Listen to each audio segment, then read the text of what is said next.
Hello welcome back everyone. So guys आज बात करेंगे हम एक और ऑसम से कंसेप्ट के आज के इस लेक्चर में। आज की कहानी मेरी जुबानी जल्द से स्टार्ट कर लेते हैं बॉस। जहां पे हम बात करने वाले एक देखो बहुत बेहतरीन सा कंसेप्ट है, क्योंकि हम इलेक्ट्रॉनिक्स एंड कम्युनिकेशन की बात कर रहे हैं, जिसमें हम डायोड तक सारी बातें कर चुके हैं। ठीक है, डायोड तक सारी बातें कर चुके हैं। तो यार सर आज भी तो आप क्या बात करने वाले हो? आज बात करने वाला हूं मैं जीनर डायोड की, और इस पर डिपेंडेंट जो क्वेश्चन है वो 100% चांस होते हैं कि आपके एग्जाम में पूछे जाएंगे, पूछे जाने के पूरे चांस है। और लास्ट ईयर मेंस के एग्जाम में भी पूछा गया था, और ये मतलब पूरा चांस है भाई नीट में और जेईई में कि ये आता है, रिपीट होकर इसका कंसेप्ट यूज किया जाता है। और इसी के साथ और ऑसम से कुछ कंसेप्ट है जिनकी मैं बात करने वाला हूं, बट मोस्ट इंपॉर्टेंटली इसकी बात करेंगे, इसके न्यूमेरिकल प्रॉब्लम की बात करेंगे। कंसेप्ट क्या है and by using this concept how you can solve the problem very easily, है ना। तो जल्दी से देरी ना करते हो। और लास्ट लेक्चर मैं उम्मीद करके चल रहा हूं कि आपने बढ़िया तरीके से देखा होगा, उसका यूज करके क्वेश्चन आपने सॉल्व करे होंगे। वहां पे मैंने जब आईवी कैरेक्टरिस्टिक ग्राफ आपके लिए डिस्कस करे थे, जो करंट के वोल्टेज वर्सेस जो ग्राफ होती है उनकी हमने डिस्कशन करी थी। तो reverse breakdown voltage reverse direction में जब हम रिवर्स बाइजिंग की जब आप बात करते थे, उसमें जब हम काम कर रहे थे बेसिकली, तो वहां पे रिवर्स डायरेक्शन में जब हम करंट की बात करते थे कि भाई एक ब्रेकडाउन होता है एक पर्टिकुलर लिमिट क्रॉस करने के बाद। अगर रिवर्स डायरेक्शन में आप वोल्टेज को इंक्रीज करते करते करते करते एक पर्टिकुलर लिमिट तक जाते हो, तो उस डायरेक्शन में सेमीकंडक्टर का ब्रेकडाउन होता है। उसका मतलब होता है उसके अंदर जो कोवैलेंट बॉन्ड्स होते हैं वो ब्रेक हो जाते हैं, जिसकी वजह से एक रिवर्स डायरेक्शन में भी करंट फ्लो करना स्टार्ट कर देती है। और जिस पर्टिकुलर वोल्टेज पे ब्रेकडाउन होता है वो कोवैलेंट जो बॉन्ड्स होते हैं वो ब्रेकडाउन कर लेते हैं। तो एक्स्ट्रा जो वहां पे चार्ज कैरियर्स क्रिएट हो जाते हैं, जो एक्स्ट्रा चार्ज कैरियर्स वहां पे क्रिएट हो जाते हैं, उनका फ्लो स्टार्ट हो जाता है एन साइड से पी साइड की तरफ। बकवास कर ली मैंने बहुत। आप सोच रहे होंगे सर क्या बक रहे हो, आप क्या बोल रहे हो, समझाता हूं, रुको जरा समझाता हूं। ठीक है, और जल्दी से इसका जो मैथमेटिकल कंसेप्ट है उस पर ध्यान देना, उसको समझना मस्त तरीके से। देखो मैंने क्या किया, अगर आपको थोड़ा सा याद है, ये था हमारा पीएन जंक्शन, सिंपल डायोड है हमारा, पीएन जंक्शन है। तो जीनर डायोड को आप जीनर ब्रेकडाउन भी कह सकते हैं हम, Zener breakdown, okay, Zener breakdown के नाम से जाना जाएगा। तो जीनर ये एक स्पेशल टाइप का डायोड यू कैन से, है ना, special type okay of diode, जिसमें तो मोस्ट इंपॉर्टेंटली यूज किया जाता है न्यूमेरिकल के पर्पज से, वो जीनर डायोड है। फोटो डायोड की बात कर सकते हो आप, एलईडी की बात कर सकते हो, लाइट इमिटिंग डायोड की आप बात कर सकते हो, सोलर सेल की आप बात कर सकते हो। तो इंपॉर्टेंट है जिसमें न्यूमेरिकल आ सकता है। दिस इज काम कैसे करता है, come on here we go. तो उसने बोला सर ये पी साइड है, ये सर एन साइड है आपके पास, और हमें पता है इसमें क्या होता है। तो इसमें नंबर ऑफ होल्स ज्यादा होते हैं और नंबर ऑफ इलेक्ट्रॉन्स इस वाले रीजन में हाईली होते हैं। ठीक है, और इस वाले में होल्स आपको पता है, और थोड़े से इसमें जो माइनॉरिटी चार्ज कैरियर्स है इलेक्ट्रॉन्स वो भी होते हैं, ये तो ऑब्वियस है यार। और इसमें थोड़े से होल्स पड़े होंगे कहीं ना कहीं, ये तो ऑब्वियस है यार। ठीक है, बट हम क्या कर रहे हैं, पीएन जंक्शन को रिवर्स डायरेक्शन में देखना चाह रहे हैं। मतलब पी साइड से बैटरी का नेगेटिव टर्मिनल, इससे पॉजिटिव है टर्मिनल आप कनेक्ट करने वाले हैं, तो ये रिवर्स डायरेक्शन होती थी। तो बोल रहे हैं ये जो पोटेंशियल आपने बाइजिंग जो क्रिएट की थी ये, तो ये रिवर्स बाइजिंग थी आपके पास। ठीक है, आप देख सकते हैं रिवर्स बाइसिंग थी आपके पास, रिवर्स बाइसिंग में आप यहाँ पे काम कर रहे थे। ठीक है ना सर, तो यहाँ पे जो नेगेटिव टर्मिनल है वो पॉजिटिव से कनेक्ट है, सारे होल्स इधर जाएंगे, सारे होल्स जो पॉजिटिव चार्ज कैरियर्स है पॉजिटिवली अट्रैक्ट हो जाएंगे और इस डायरेक्शन में जाना स्टार्ट करेंगे। आप समझना बात को, इस डायरेक्शन में जाना स्टार्ट करेंगे। ठीक है, और ये जो पॉजिटिव टर्मिनल है एन साइड से कनेक्ट कर दिया तो इलेक्ट्रॉन्स को अट्रैक्ट कर लेगा, तो सारे इलेक्ट्रॉन, तो एक भी इलेक्ट्रॉन एक भी होल आप बहुत क्लियरली दे सकते हो। ये जो यहाँ पे एक लेयर बनती थी डिफ्लेशन लेयर, वहां पे जो डिफ्लेशन रीजन है उसमें कहीं भी डिफ्यूजन नाम की चीज नहीं है। मतलब डिफ्यूजन नाम की चीज नहीं है, मतलब एक तरीके से जो डिफ्यूजन करंट है वो लगभग आप जीरो मान सकते हो उनके डिफ्यूजन होने की वजह से। ठीक है, वो डिफ्यूजन नहीं हो रहे, वो तो भाई अभी हो गए एक दूसरे से। मतलब ये विड्थ जो थी आपकी इंक्रीज कर जाएगी मैन, ये इंक्रीज कर जाएगी। तो अब क्या करेंगे सर, अब आपको क्या करना होता है दोस्तों, अगर जीनर डायोड आपको बनाना है, जो पीएन जंक्शन है इसको हाईली डोपिंग करनी पड़ती है ना। इसमें क्या करनी पड़ती है, अगर ये हाईली डॉप्ड है, ठीक है, अगर ये हाईली डॉप्ड है, ठीक है, तो अगर हाईली डोपिंग है और आप इसकी वैल्यू को इंक्रीज कर रहे हो, करते जा रहे हो, एक ऐसा समय आएगा जब इसके अंदर जो सेमीकंडक्टर आपने बनाया, पीएन जंक्शन जो बनाया है, उसके अंदर कोवैलेंट बॉन्ड की ब्रेकिंग हो जाती है, मतलब वो ब्रेक कर जाते हैं, बॉन्ड ब्रेक होते हैं और कुछ एक्स्ट्रा चार्ज कैरियर्स वहां पे बन जाते हैं। जो एक्स्ट्रा चार्ज कैरियर्स होंगे आप देख सकते हो इधर होल्स भी पड़े हुए हैं, फिर बॉन्ड ब्रेक होंगे तो उनसे चार्ज बनेंगे। तो इस साइड में आपका पॉजिटिव है, तो ये जो होल्स हैं इस साइड से, ये इधर को जो बॉन्ड ब्रेक हुए इधर को जाना स्टार्ट करेंगे, इधर को, ठीक है। मतलब ये एक लिमिट क्रॉस करने के बाद होगा, ये ध्यान से समझना। जब आप इसको हाईली ड्रॉप करेंगे, condition is that highly drop करेंगे, और आप इसके जो पोटेंशियल है, जो रिवर्स बाइजिंग आपने लगाई है, उसके पोटेंशियल को बढ़ाते जा रहे हो, बढ़ाते जा रहे हो, बढ़ाते जा रहे हो, ठीक है। तो एक ऐसा टाइम आएगा जब इसके अंदर से कोवैलेंट जो बॉन्ड्स होते हैं वो ब्रेक करेंगे, तो उससे कुछ एक्स्ट्रा चार्ज कैरियर्स प्रोड्यूस हो जाएंगे, जिनकी वजह से, है ना, उनको बोलते हैं ड्रिफ्ट करंट बनती है। कैसी करंट बनेगी? Drift current. देखो डिफ्यूज तो नहीं हो रहा है ना, आपस में तो नहीं मिल रहे होल्स और जो इलेक्ट्रॉन्स है वो आपस में तो नहीं मिल रहे, तो डिफ्यूजन करंट तो नहीं है, एक तरीके से बिल्कुल नेग्लिजिबल है एक तरीके से, है। तो अब क्या कर रहे हैं सर, तो हम जो बॉन्ड ब्रेक कर रहे हैं, या जो माइनॉरिटी चार्ज कैरियर हुआ करते थे, एन साइड में होल्स होते थे, इधर इलेक्ट्रॉन्स होते थे, उनकी वजह से, और जो ड्रिफ्ट यहाँ पे उनको मिले, है ना, अपोजिट सेंस होने की वजह से इधर, वो इधर को मूवमेंट करना आपका स्टार्ट करेंगे, N2P, उनकी वजह से एक करंट बनेगी जिसको हम ड्रिफ्ट करंट का नाम देते हैं, और वो करंट रिवर्स डायरेक्शन में बनना स्टार्ट कर देती है, ठीक है। तो एक पर्टिकुलर टाइम के बाद ऐसा होता है, इसको बोलते हैं जीनर ब्रेकडाउन, ठीक है, जहां पे बॉन्ड्स ब्रेक करते हैं। तो यार याद रखना, अगर ये सेमीकंडक्टर आपका जर्मेनियम का बना है, तो इनका जो जीनर ब्रेकडाउन वोल्टेज होता है, मतलब ये भी, इसको हम इतना बढ़ा देते हैं, इतना बढ़ा देते हैं कि सर्टेन वैल्यू पे आके ये VZ का काम करता है, इसको बोलते हैं जीनर ब्रेकडाउन वोल्टेज, है जीनर, समझ आएंगे आप, ब्रेकडाउन वोल्टेज का नाम इसको हम दे सकते हैं, ठीक है। ओके सर, वोल्टेज, हाँ इतना समझो बस, दैट इज सफिशिएंट। फिर मैथमेटिकली क्या कांसेप्ट है वो सिखाऊंगा, टेंशन मत लो, 100% क्वेश्चन कर गया हो गया आप, ठीक है। और अगर आपसे पूछ बैठे कि भाई हमने जो डायोड बनाया है वो तो हमारा जीनर का है, हम उसमें जीनर सेमीकंडक्टर आपने, तो इसमें जो आपने ये मतलब पीएन जंक्शन जो डायोड बना रहे हो और जीनर डायोड की आप बात कर रहे हो, उसमें जो सेमीकंडक्टर यूज किया गया अगर वो जर्मेनियम का है, तो लगभग इसके लिए जो VZ होता है, मतलब ये आपने V को इतना बढ़ा दिया कि V की वैल्यू आप 25 वोल्ट तक है, इसके लगभग इसकी जो रेंज होती है जहां पे जीनर ब्रेकडाउन होगा, जर्मेनियम अगर सेमीकंडक्टर आप यूज कर रहे हो तो 25 वोल्ट तक ये मान के चल रहा है कि 25 वोल्ट पे जर्मेनियम में हो जाएगा बॉन्ड, एक्स्ट्रा बॉन्ड ब्रेक हो जाएंगे और इनकी वजह से एक्स्ट्रा चार्ज कैरियर बन जाएंगे, ठीक है, ऐसे समझो। और अगर सिलिकॉन की बात कर रहा है तो सिलिकॉन के लिए ये लिमिट लगभग 35 वोल्ट के आसपास होती है, तो 35 वोल्ट पे आकर अगर सिलिकॉन का आपने ये डायोड बनाया हुआ है, जो पीएन जंक्शन बनाया है, सेमीकंडक्टर यहाँ पे यूज करा है, तो 35 वोल्ट पर वो अपना ब्रेकिंग कर देगा, मतलब जीनर जो उसका ब्रेकडाउन होगा वो 35 वोल्ट पे हो जाएगा। और इससे ज्यादा अगर इसके लिए बढ़ा दोगे, इससे ज्यादा इसके लिए और एक्सीड कर दोगे, तो एक ऐसा टाइम आएगा जब इसकी लिमिट क्रॉस हो जाएगी, उस समय ये जो आपका जंक्शन होगा, जो आपका सेमीकंडक्टर होगा, जो आपका डायोड होगा, वो ब्रेक कर सकता है, वो ब्रेक इन द सेंस वो ब्लास्ट कर सकता है, नॉट ब्रेक, वो ब्लास्ट कर सकता है, वो डैमेज हो सकता है।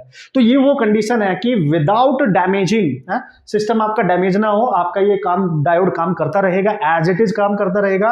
और एक पर्टिकुलर लिमिट जब आप इसकी इतनी बढ़ा देते हो, रिवर्स डायरेक्शन में वोल्टेज, जो अप्लाइड वोल्टेज है, समझना, जो अप्लाइड वोल्टेज है इतनी बढ़ा देते हो कि वो जीनर वोल्टेज के इक्वल हो जाती है, बट उससे आगे नहीं बढ़ाना, अदरवाइज ये डैमेज हो जाएगा, ठीक है, ये ब्लास्ट कर सकता है, ये बेकार हो जाएगा एक तरीके से, ऐसे समझो, ठीक है। So very important. तो इस पर्टिकुलर कंडीशन में कि रिवर्स डायरेक्शन में जो करंट यहाँ पे आपको बनती हुई नजर आ रही है दोस्तों, है ना, रिवर्स डायरेक्शन में जो करंट यहाँ पे एक तरीके से आपको, तो इस तरीके से आपको ये आप मान सकते हो इस तरीके से, ठीक है। तो ये कंडीशन है आपकी मेन, ये तो हो गया इसका बेसिक कंसेप्ट कि आप यूज कैसे करोगे, जीनर ब्रेकडाउन का मीनिंग क्या है। ग्राफ में मैंने आपको समझाता, देखो ग्राफ जब मैंने आपको बताया था तो यहाँ करंट बन रही थी, इधर था फॉरवर्ड बाइजिंग, ठीक है, फॉरवर्ड बाइजिंग वोल्टेज, और इधर था आपका रिवर्स बाइजिंग वोल्टेज, ठीक है सर, ये रिवर्स बाइजिंग में था। तो वो जो करंट है रिवर्स, जब नेगेटिव में आप पोटेंशियल को रिवर्स बाइजिंग में इंक्रीज कर रहे हो, तो आपकी करंट ऐसे ऐसे चल के 0 पे थी, 0 अचानक ही ब्रेकडाउन होगा, तो जिस वोल्टेज पे करंट तुरंत इंक्रीज करेगी, जिस पे करंट बननी तैयार हो जाएगी, ठीक है, वहां पे वो वोल्टेज होगा जो फॉरवर्ड रिवर्स बाइजिंग में, उसको हम जीनर वोल्टेज का नाम दे रहे थे।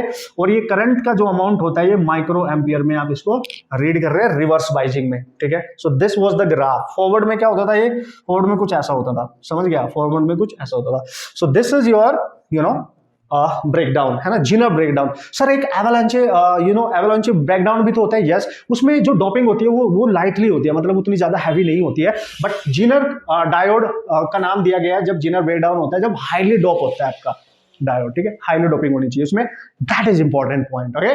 और हाईली डोपिंग के साथ साथ आपने इलेक्ट्रिक फील्ड को, है ना, इतना बढ़ा देना है, मतलब इसका जो पोटेंशियल है जो सप्लाई कर रहे हो आप इतना ज्यादा बढ़ा देना है कि उसमें एक्स्ट्रा बॉन्ड की एक तरीके से ब्रेकिंग होनी स्टार्ट हो जाती है, समझ गए होंगे आप।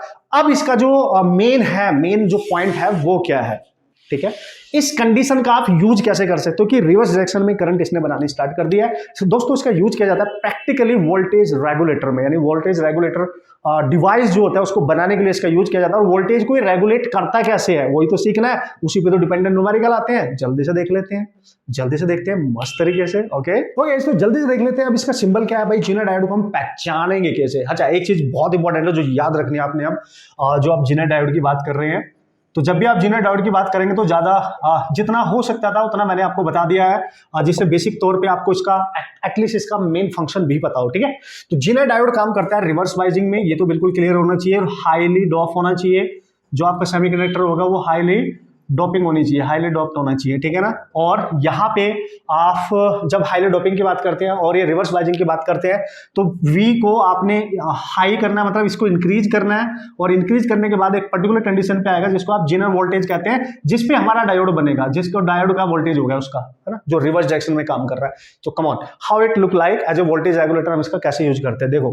तो हम क्या करेंगे दोस्तों, सपोज करो हमारे पास सर्किट है इस तरीके से, और हमारे पास एक लोड रेजिस्टेंस है जहां पे हमने आउटपुट चाहिए, जिसके अक्रॉस बेसिकली हमें आउटपुट चाहिए, ये है, इसके अक्रॉस हमें आउटपुट चाहिए, ठीक है, ये है RL, है ना, इसकी रेंज कुछ भी ले सकते हो वेरी करा के। तो इसके अक्रॉस हमें आउटपुट वोल्टेज चाहिए V0, है ना, मतलब इसके अक्रॉस जो आउटपुट हमें वोल्टेज मिलेगा वो रेगुलेटेड होगा। रेगुलेटेड मतलब सर इन द सेंस अभी बताऊंगा, रेगुलेटेड वोल्टेज होना चाहिए। देखो अगर आप डायरेक्ट यहाँ पे एक डीसी अप्लाई कर दो, है डीसी सप्लाई दे दो उसको, तो ये इनपुट वोल्टेज हो गया। अब ये इनपुट है तो कि यहाँ से जो करंट है वो तो इस रेजिस्टेंस के थ्रू, मान लिया इस रेजिस्टेंस के थ्रू डायरेक्ट इसमें चली जाएगी, ठीक है। तो ये डायरेक्ट इसमें जाने का मतलब क्या हुआ, ये डायरेक्ट वोल्टेज इस पे अप्लाई हो जाएगा। तो ये अनरेगुलेटेड है एक तरीके से, मतलब जितना था ज्यादा कम कुछ भी हो सकता है। अगर ये एक पर्टिकुलर लिमिट से ज्यादा एक्सीड कर गया इसके अक्रॉस तो एक तरीके से अनरेगुलेटेड है ये, मतलब ये अगर हमने डिवाइस में डायरेक्ट इसको सेंड कर दिया, इसके थ्रू डायरेक्ट ही अप्लाई कर दिया, तो ये रेगुलेटेड तो नहीं माना जाएगा, क्योंकि भाई हाई वोल्टेज पे डैमेज हो सकता है इसमें किसी भी तरीके की डैमेज हो सकती है। तो उसने बोला इसको डिवाइड करते हैं, उसने बोला डिवाइड करते हैं। डिवाइड करने के लिए उसने क्या किया, देखो यहां पे एक डायोड यूज कर दिया इस तरीके से। अब आप इसको कैसे समझेंगे, अब ध्यान से समझिए, ठीक है। तो मैंने बोला जो इसका सिंबल होता है वो क्या होता है, ध्यान से समझना, सिंबल क्या होता है। तो देखो चूंकि हमें पता है जेनर डायोड रिवर्स बाइजिंग में काम कर रहा है, तो उसका सिंबल हम ऐसे बनाते हैं। देखो नॉर्मल डायोड ये होता है कि नहीं, नॉर्मल डायोड ये, तो इसका सिंबल हमने कुछ ऐसे बना दिया, बस सिंपल, ठीक है। तो इसका सिंबल इस तरीके से ये आपको दिखाई देगा, तो समझ जाना ये एक जेनर डायोड है, ठीक है, ये एक जेनर डायोड है, ठीक है ना। और ये रिवर्स बाइजिंग में काम कर रहा है, मतलब ये इसका अगर पी साइड है तो ये एन साइड है। तो अगर ये रिवर्स बाइजिंग में काम कर रहा है तो एन को आपको पॉजिटिव बनाना पड़ेगा और इसको नेगेटिव बनाना पड़ेगा, है ये आपको ध्यान रखना पड़ेगा। दिस इज इंपॉर्टेंट एक्चुअली, है ना, ये छोटी छोटी बातें हैं, मतलब ये याद रखना है। न्यूमेरिकल में गलत होने नहीं दूंगा, आप बस मेरे साथ साथ चलते रहे, देखते रहे ध्यान से, कूल है। तो इसका मतलब ये तब काम करेगा जब करंट इधर से एंटर करे, इधर से, तब ये काम कर रहा है रिवर्स बाइजिंग में। यार रिवर्स बाइजिंग में काम कर रहा है तो एन से पी जाना चाहिए, जो अभी सीखा है हमने, ओके कूल सर। तो इसका ये टांग सी ऐसी आपको नजर आएगी, ठीक है। अब देखो क्या होगा, अब हमें पता है भाई ये जेनर डायोड है, और अभी अभी हमने सीखा अगर ये जेनर डायोड है तो इसका एक ब्रेकडाउन वोल्टेज होता है खुद का, है एक ब्रेकडाउन वोल्टेज होगा खुद का। तो इसका जो जेनर डायोड का वोल्टेज है उसको नाम देंगे VZ। अभी सीखा ना, इसका ब्रेकडाउन वोल्टेज होगा VZ, जहां पे ब्रेकडाउन हो जाता है, रिवर्स डायरेक्शन में करंट बननी स्टार्ट हो जाती है, ठीक है। तो अब यहां से जो करंट आएगी इसको बोलते हैं अनरेगुलेटेड वोल्टेज, जो आपने सप्लाई करा है अनरेगुलेटेड वोल्टेज। तो ये जो करंट सप्लाई करेगा तो इस बैटरी के साथ जो रेजिस्टेंस कनेक्ट है इसको RS बोला है, यानी बैटरी के साथ जो सीरीज में कनेक्ट है RS रेजिस्टेंस है जो इस करंट को कंट्रोल करेगा। और यहां पे आने के बाद अब करंट डिवाइड होगी, देखो खुद ही सोचो आप डिवाइड हो रही है कि नहीं। तो ये करंट अब इसमें भी जाएगी, तो जो इसमें करंट जाएगी उसको IZ लिखेंगे, और जो करंट इधर जाएगी इधर इसमें इस रेजिस्टेंस में उसको बोलेंगे इसमें से IL, यानी current in load resistance. IL लिख दिया, करंट इन लोड रेजिस्टेंस। तो यहां से क्या हुआ, करंट डिवाइड हो गई है जी।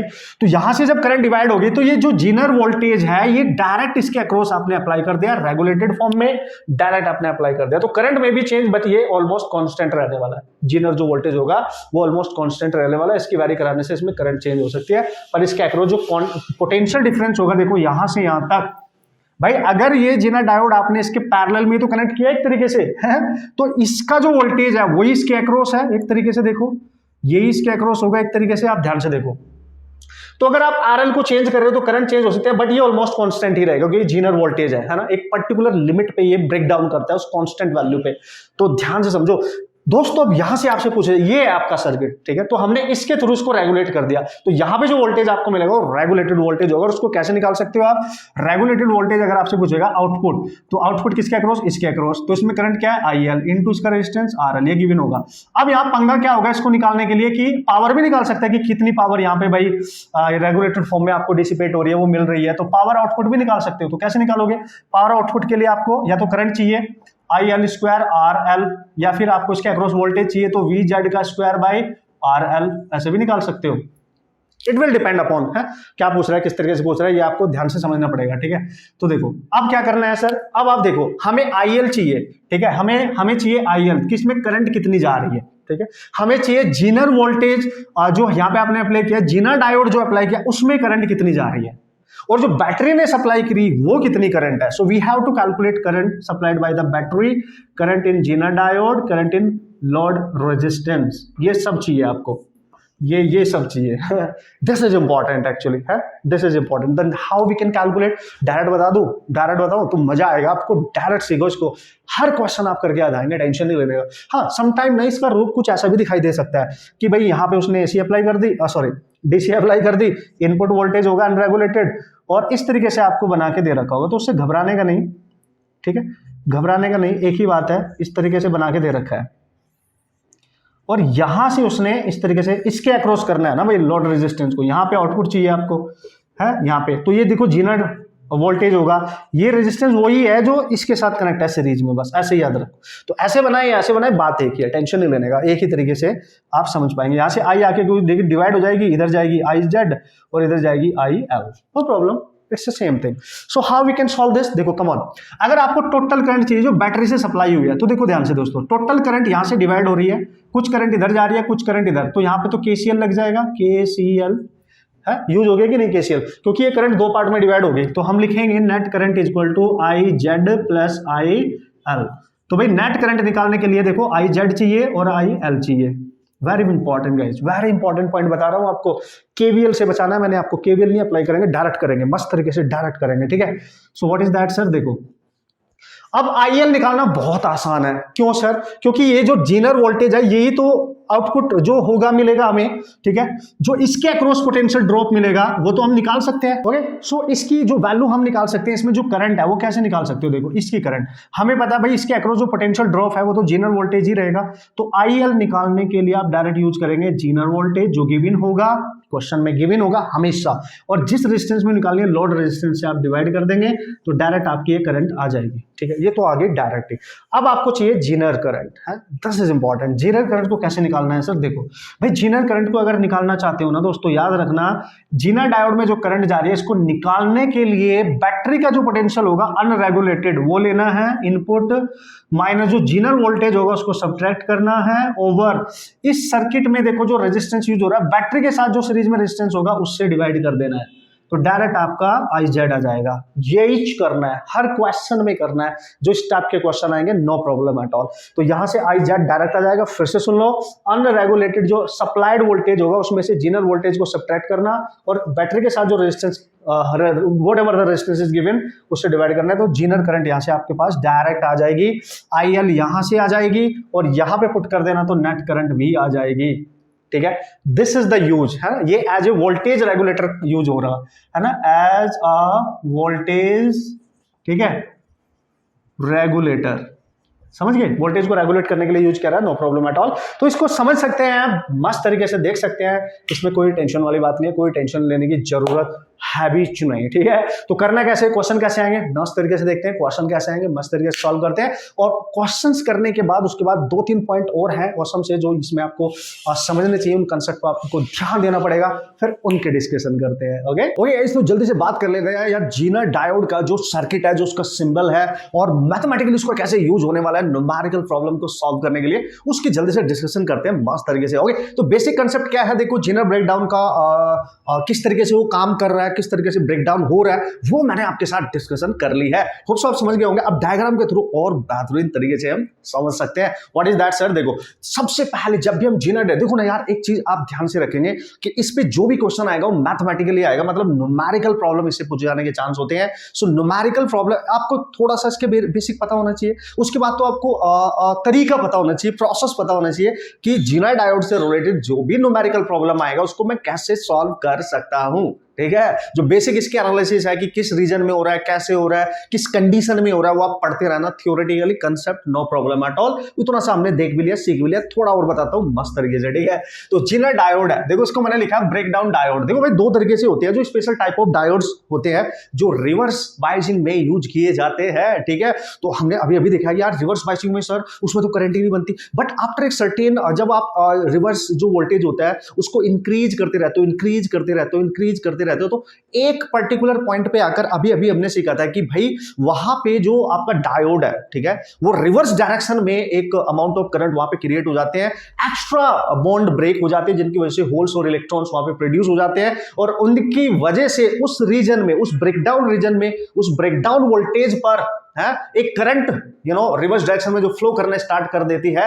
उस कंडीशन में विदाउट डैमेजिंग द डायोड, है ना, डायोड डैमेज नहीं होना चाहिए। अगर आपने उस पर्टिकुलर वोल्टेज से ज्यादा और मैक्सिमम वोल्टेज बढ़ा दिया तो हो सकता है ये एक तरीके से ब्लास्ट कर सकता है, डैमेज हो सकता है। ठीक है, तो एक पर्टिकुलर वोल्टेज रिवर्स डायरेक्शन में जिस पर ब्रेकडाउन हो जाए, किसका ब्रेकडाउन, कोवैलेंट बॉन्ड्स का ब्रेकडाउन हो जाए, और रिवर्स डायरेक्शन में आपके जो चार्ज कैरियर्स हैं उनका फ्लो करना स्टार्ट हो जाता है, एक तरीके से सिंपल। तो सबसे पहली बात है जीनर डायोड है, ब्रेकडाउन डायोड है, special type of diode you can से, तो जिसमें एवलांचे ब्रेकडाउन भी होता है। उसमें इसमें और उसमें क्या डिफरेंस है, जीनर में और एवलांचे में क्या डिफरेंस है, ध्यान से देखो। ये हाईली डोप्ड होता है, ठीक है, हाईली है डोपिंग होती है इसमें, ठीक है, ऐसे समझना, हाईली डोप्ड पीएन जंक्शन, ठीक है, डायोड होते हैं। ठीक है, highly doped PN junction diode, अच्छा सर है तो है, लेकिन रिवर्स वाइज में काम करते हैं। ठीक है, रिवर्स वाइज में काम करेंगे, समझे आप मेरी बात? तो कौन सी बाइजिंग होगी, रिवर्स बाइजिंग होगी जिसमें ये काम करेंगे। ठीक है, मोस्ट इंपॉर्टेंट है। अच्छा, हाईली डोपिंग होनी चाहिए, और अगर कम डोपिंग है और रिवर्स बाइजिंग में काम कर रहा है तो फिर वो एवलांचे ब्रेकडाउन माना जाता है, जबकि जीनर ब्रेकडाउन है।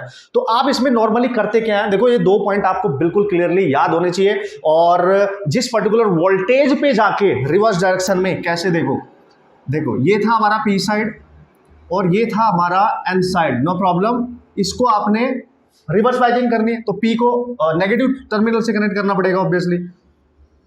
देखो अब ये जो वोल्टेज है इसको आप इंक्रीज करते हैं, है ना, रिवर्स डायरेक्शन में। यार देखो नेगेटिव, यहाँ पे इसमें होल्स होते हैं ना, देखो इसमें होल्स होते थे, बिल्कुल सर, इसमें इलेक्ट्रॉन्स होते थे, बिल्कुल सर, याद है हमें, याद है हमें, हर कहानी याद है हमें सर।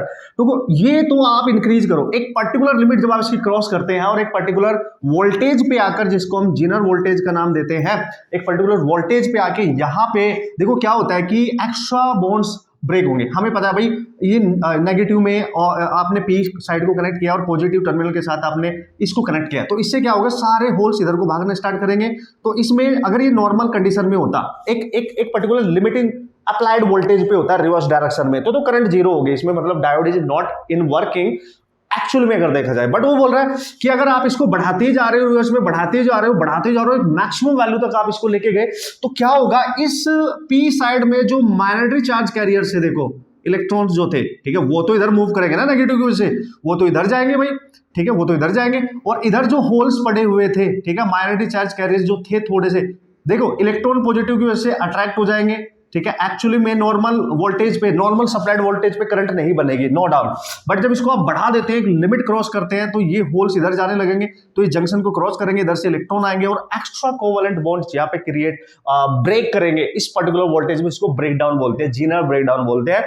तो एन साइड से पी साइड की तरफ चार्ज का फ्लो होना स्टार्ट हो जाता है, एन से पी की तरफ है, without damaging the diode we have to increase the supplied voltage up to a certain maximum, you can say value of this voltage, जिसपे ब्रेक डाउन हो जाए, जिसपे एक्स्ट्रा कोवैलेंट बॉन्ड टूटे, एक्स्ट्रा चार्ज कैरियर वहां पे बने, electron बने और होल्स वहां पे बने, जिसकी वजह से एक करंट इसमें बनके तैयार हो जाएगी, और जिसपे ये ब्रेक डाउन होता है उसको बोलते हैं जीनर वोल्टेज है। क्या बोलते हैं, जीनर वोल्टेज, ठीक है, और ग्राफ के थ्रू मैंने आपको समझा दिया, इतना तो आपको क्लियर हो ही गया होगा आइडिया, है ना। अब most important point is that कि जो जीनर वोल्टेज होगा, ठीक है, अब अगर आप अप्लाइड वोल्टेज को इंक्रीज करते हो तो हो सकता है कि भाई आपका जो इनपुट वोल्टेज होगा, जब हम बनाएंगे इसकी जो डायग्राम है उसको चेक करेंगे, उसको किस तरीके से हमने अंडरस्टैंड करना है। सबसे पहले तो डेफिनेशन देख ली, अब इसको बनाते कैसे हैं, ठीक है, आपने इसको बनाना कैसे है, आपने रेगुलेट कैसे करना है। इसलिए जो जीनर डायोड होता है वो एक वोल्टेज रेगुलेटर की तरह काम करता है। तो ये वोल्टेज है, वोल्टेज रेगुलेटर की तरह कैसे काम करेगा, ठीक है, वोल्टेज को रेगुलेट करता है, ठीक है, वोल्टेज को रेगुलेट करता है। रेगुलेटर आप एक तरीके से मान सकते हो। तो कैसे, देखो, तो सपोज करो आपने क्या किया, एक सर्किट बनाया, ठीक है, और इसमें एक सिंबल कैसे बनाएंगे, सिंबल आपको पता ही है।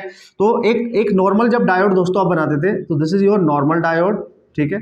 जीनर डायोड को समझने के लिए आपको इस तरीके से बनाना पड़ेगा, ठीक है। This is the symbol, okay, this is the symbol of Zener diode. Cool. तो नॉर्मल जो डायोड होता था उसमें बस ये सीधी सी लाइन होती थी, यहाँ पे हमने इसको थोड़ा सा इस तरीके से बेंड किया जिससे हम पहचान कर सके यार।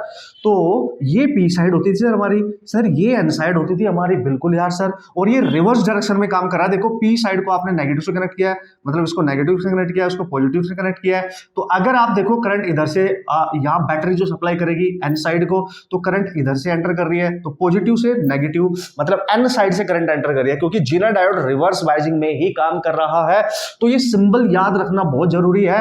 और किस साइड से करंट एंटर करेगी तो किसको आपने प्लस मानना है, किसको आपने माइनस मानना है, जिससे एक बेटर अंडरस्टैंडिंग आपके पास हो जाए डायग्राम के रिलेटेड, क्योंकि न्यूमेरिकल भी तो सॉल्व करना है, तो उसके लिए डायग्राम को समझना बहुत जरूरी है।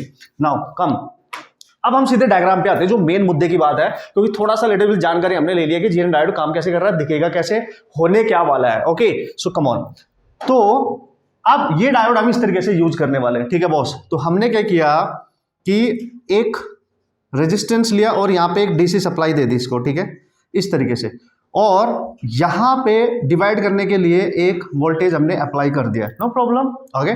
और इसी के अक्रॉस हमने लोड रेजिस्टेंस कनेक्ट कर दिया कुछ इस तरीके से। ये आपका लोड रेजिस्टेंस जिसके अक्रॉस आपको आउटपुट मिलेगा, दिस इज आरएल, और यहाँ पे वी नोट आपको मिलेगा, ठीक है। और हमें अभी पता चल गया कि जो जीनर डायोड है special type of designed diode है, ठीक है, special type of design diode है, ठीक है, जो वोल्टेज को रेगुलेट करने के लिए यूज करेगा। इसका अपना खुद का वोल्टेज, इसको हम बोल रहे हैं जीनर वोल्टेज, जहां पे ये करंट बनाता है, जिस वोल्टेज पे करंट फ्लो करा देता है रिवर्स डायरेक्शन में, जहां पे एक्स्ट्रा कोवलेंट बॉन्ड वहां पे ब्रेकआउट हो जाते हैं, तो उस पे तो उसका खुद का एक वोल्टेज होगा, ठीक है, खुद का एक वोल्टेज होगा, समझ गया, कॉन्स्टेंटली, ठीक है।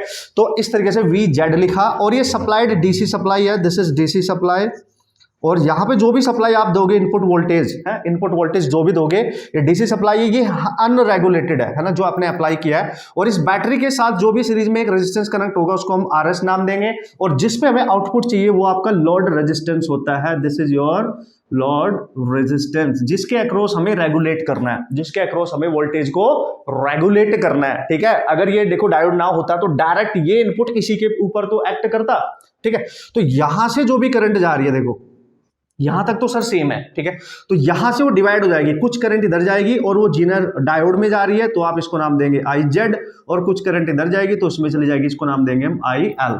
The current in load resistance IL and current in Zener diode IZ, and this is the main current drawn from the supply, unregulated है, इसको क्या नाम देंगे आप, है, इसको नाम देंगे unregulated, ठीक है, वोल्टेज। एंड गाइस इसके अक्रॉस जो मिलेगा आउटपुट में, दिस इज रेगुलेटेड वोल्टेज, बात खत्म, ठीक है।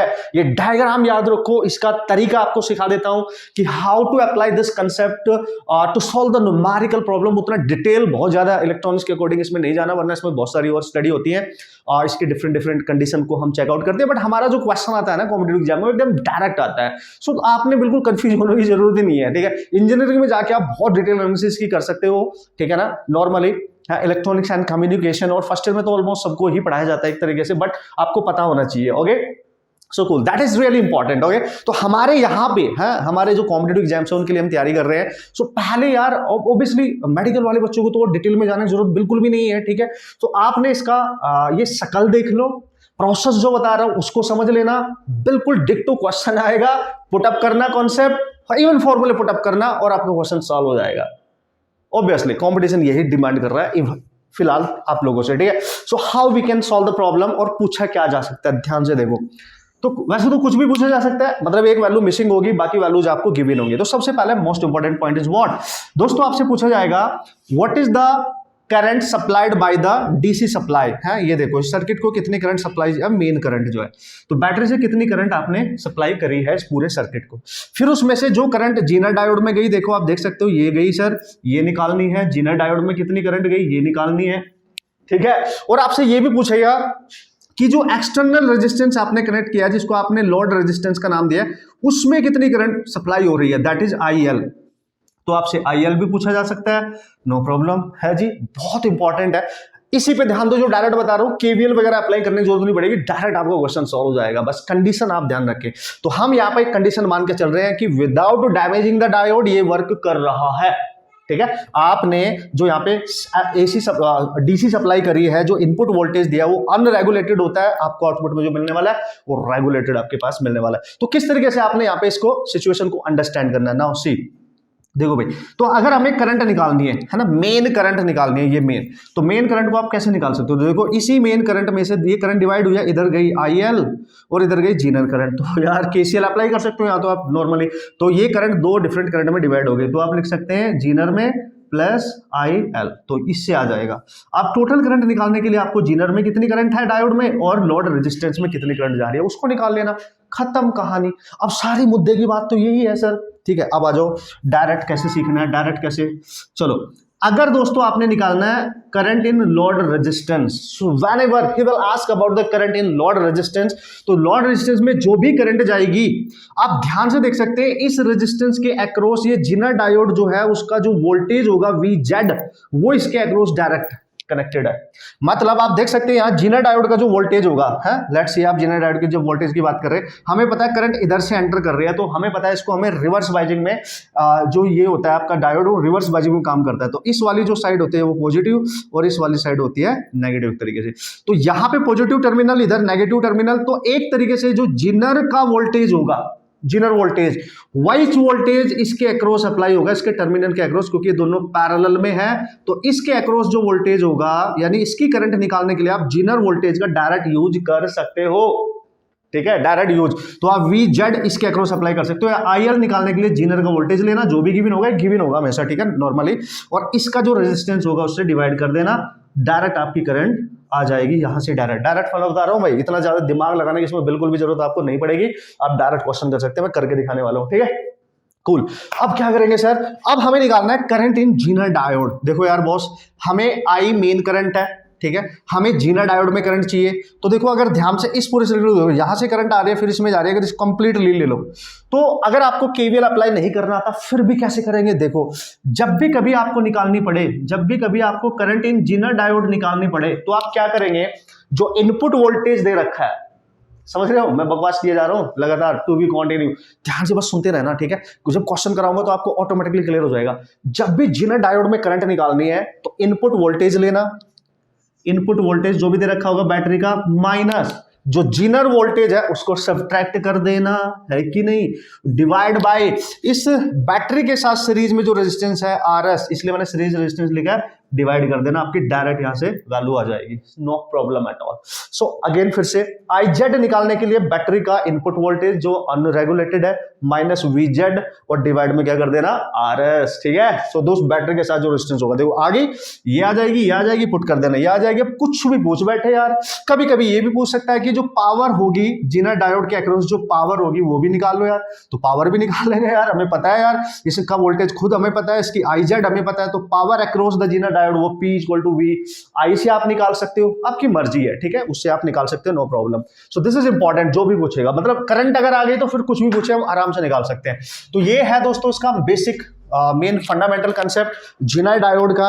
अब मोस्ट इंपॉर्टेंट जो यहाँ पे बात है, कांस्टेंट जो DC आउटपुट मिलेगा आपको वो यहाँ पे मिलने वाला है, this would be a constant DC output, जिसको मैंने एक तरीके से रेगुलेटेड वोल्टेज आपको बोल रहा हूँ, और ये अनरेगुलेटेड था आपका, कूल, समझ गए होंगे, ठीक है।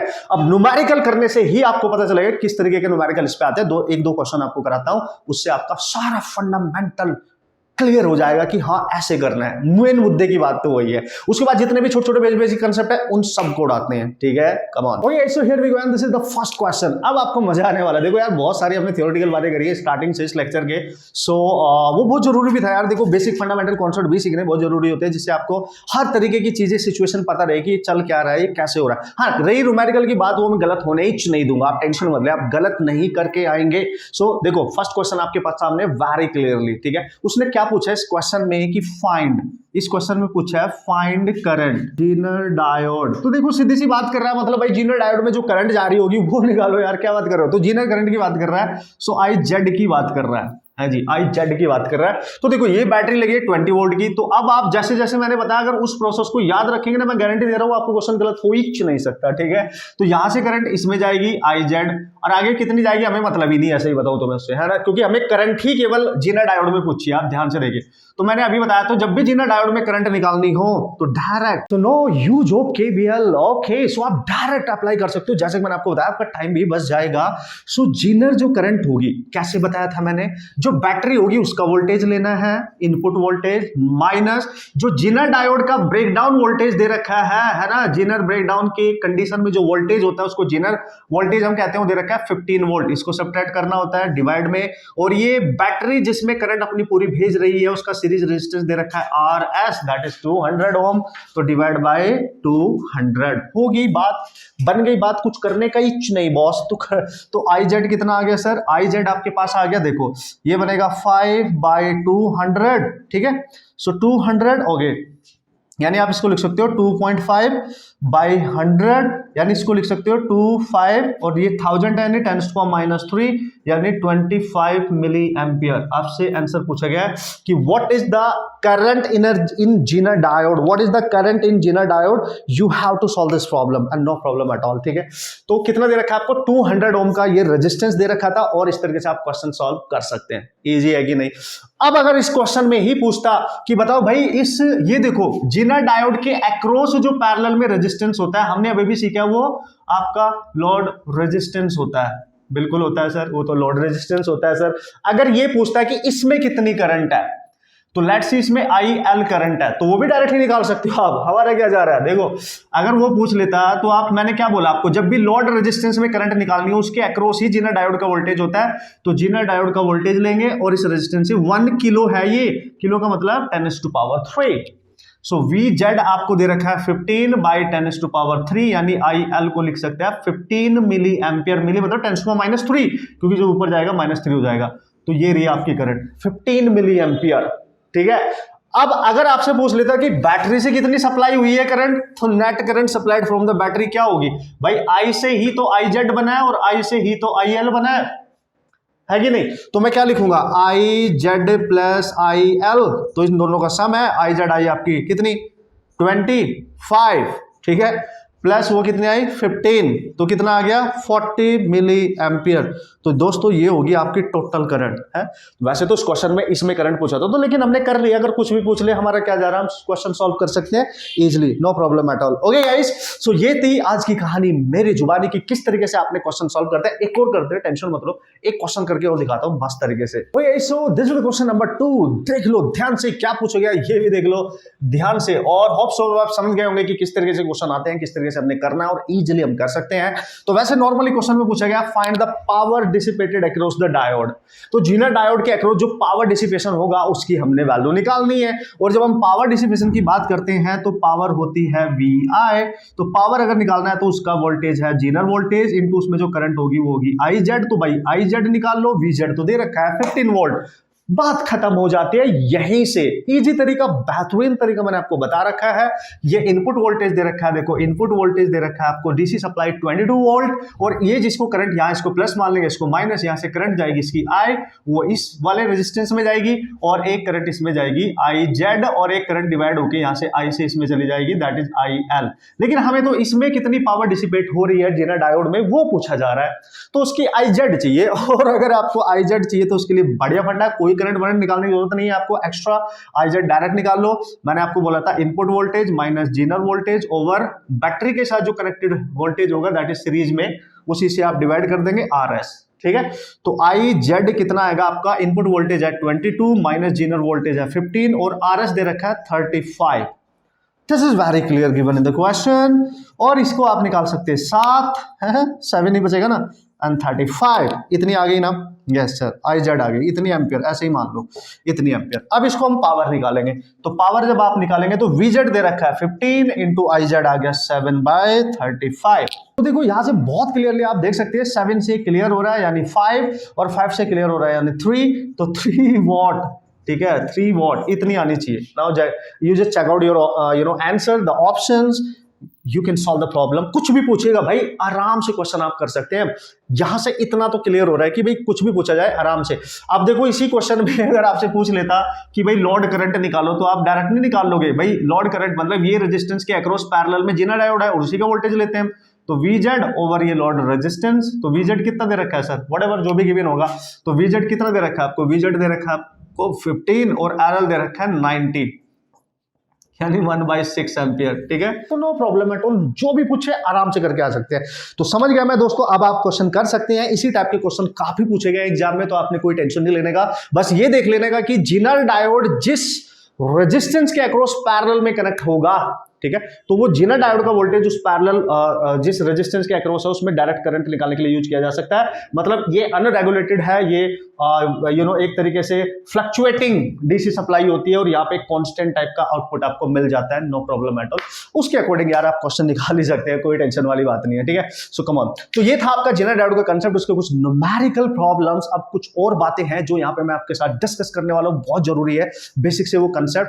उसके बाद हम नेक्स्ट लेक्चर में बात करने वाले सारे awesome concept about transistor, the triode, okay, PN most important है, हर साल एक क्वेश्चन आने का वहां से चांस होता है, तो उसकी बात करेंगे। और लास्ट लेक्चर जो आपका बनेगा यार इलेक्ट्रॉनिक्स एंड कम्युनिकेशन से, दैट इज गेट्स। और आपको बताया इससे आपने एटलीस्ट 12 मार्क्स, जेई मेंस के लिए 8 मार्क्स, और नीट वालों तुम्हारे के लिए तो फिक्स है 12 मार्क्स, 3 क्वेश्चन।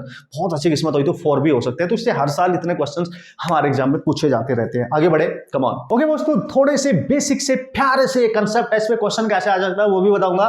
बहुत ज्यादा क्वेश्चन तो यहाँ से नहीं पूछे गए हैं, बट कभी कभी कुछ अच्छे क्वेश्चन कभी कभी पूछ लिए जाते हैं, तो दैट्स वाई थोड़ी सी बेसिक डिस्कशन करना। आपने सुना होगा इसके बारे में, पढ़ा भी होगा इसके बारे में, नो प्रॉब्लम। तो थोड़ा सा बेसिक फंडामेंटल कंसेप्ट मैं आपको बता देता हूँ। तो यहाँ हम बात करने वाले हैं डायोड एज रेक्टिफायर, ओके। तो जैसे कि आपको बताया डायोड एज ए रेक्टिफायर का ये वाला जो पर्टिकुलर डिवाइस होता है, जब हम इसको एज ए रेक्टिफायर यूज करते हैं, इसका मतलब होता है कि जो एसी को डीसी में कन्वर्ट करने के लिए बेसिकली यूज किया जाता है, एसी करंट को डीसी में कन्वर्ट करने के लिए, आप ऐसा समझे। तो कैसे काम करेगा इसमें, जो देखो 2 तरीके के होते हैं। देखो मेरे को पता है, इस पर ज्यादा मैं टाइम नहीं लूंगा, आप सबने इसको पढ़ रखा है, तो बहुत बेसिक तरीके से आप इसको आराम से समझ सकते हैं। तो सबसे पहला होता है आपका half, okay sir, wave rectifier, ठीक है, नो प्रॉब्लम। मतलब जो जरूरत की चीज है उन्हीं की डिस्कशन हम यहाँ पे करने वाले हैं।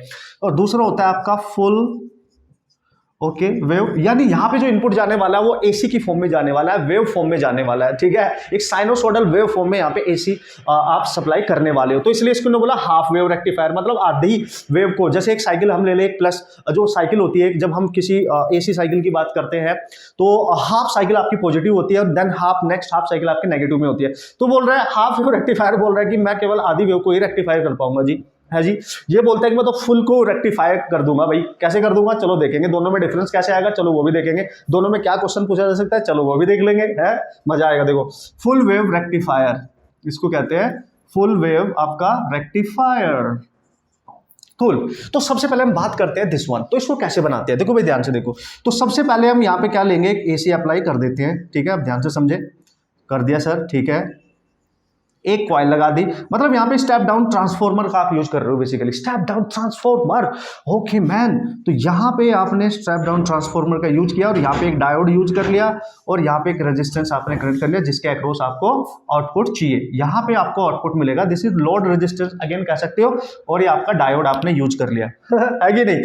और इस पे एसी अप्लाई करेंगे आप। तो एसी किस तरीके से अप्लाई करेंगे, जैसे कि मैंने बोला वेव फॉर्म में एसी, ये हाफ साइकिल पॉजिटिव और this half cycle is negative. तो ये वोल्टेज आपको यहाँ पे इनपुट दिया है, तो ये इनपुट वोल्टेज है और एसी फॉर्म में, वेव फॉर्म में है। तो आधी वेव पॉजिटिव है यहां से यहां तक और आधी आपकी नेगेटिव है कि नहीं है। तो this is called as, this is step down, है स्टेप डाउन ट्रांसफॉर्मर, समझ गए आप, this is called as step down transformer. तो जब यहाँ पे आप अप्लाई करोगे पॉजिटिव हाफ साइकिल, तो उस कंडीशन में क्या होगा, पॉजिटिव हाफ साइकिल की अगर मैं बात करूँ, ये प्लस ये माइनस, तो इसमें जो करंट जाएगी उसकी वजह से जो इंडक्शन होगा दोस्तों, इसमें करंट इंड्यूज हो जाएगी, इस कॉइल से इसमें करंट इंड्यूज होगी, इस तरीके से जा रही होगी। तो जब करंट पॉजिटिव हाफ साइकिल की आप बात करते हो, बेसिकली लॉजिक इज दैट कि करंट यहां से जब इस डायोड में जाएगी, देखो पी साइड से एन साइड जा रही है तो फॉरवर्ड वाइजिंग में होता है। अगर ये फॉरवर्ड वाइजिंग में तो अपने अंदर से करंट पास कराने देगा, तो पास कराने देगा तो इसमें करंट जाएगी, इसमें करंट जाएगी, तो उसमें आउटपुट हमें मिल जाएगा।